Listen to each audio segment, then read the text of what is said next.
नरेंद्र मोदी झाली तुमची 15 वर्ष.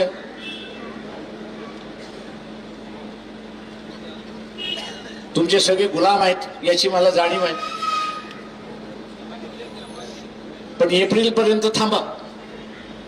तुमच्या 2 रील्स बाहेर काढल्याशिवाय मी राहणार नाही. आता त्या रील्स येऊन द्यायच्या नसतील. त्या रील्स येऊन द्यायच्या नसतील.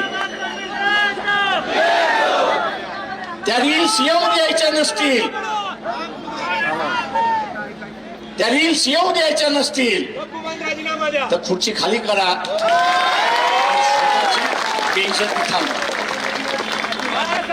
आमच्या पुढे 2च मार्ग आहेत.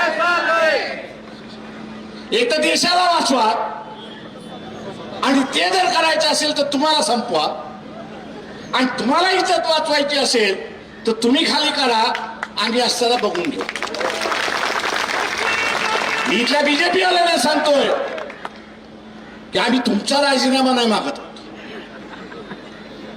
सत्ता ही तुमचीच राहणार आहे. का लोकांनी तुम्हाला 5 वर्षासाठी निवडून दिले. तुम्ही काही निवडणूक घेणार नाही. तुम्ही काही निवडणूक घेणार नाही. त्याच्यामुळे सत्ता तुमचीच राहील. फक्त ती सत्ता राहत असताना भारताचं सार्वभौम ही कायम राहिलं पाहिजे. आणि त्यासाठी तुम्हाला नरेंद्र मोदी याची बळी हा द्यावाच लागणार.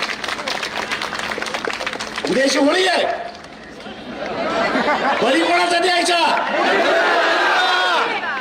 बळी कोणाचा द्यायचा? जेव्हा आपण उद्या द्या एवढं आवाहन करतो आणि आपली रजा घेतो.